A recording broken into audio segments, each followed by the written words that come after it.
10 second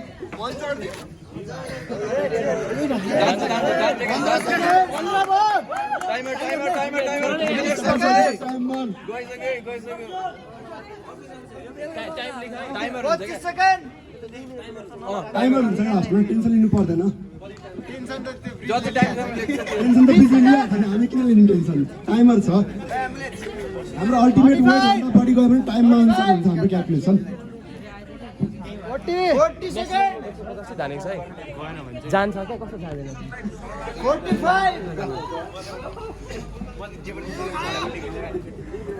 1.5 minute चाहिँ धान्छ यसले ल उसको जान्छ हो 1.5 मिनट चाहिँ धान्छ यसले त्यो भन्नु पर्छ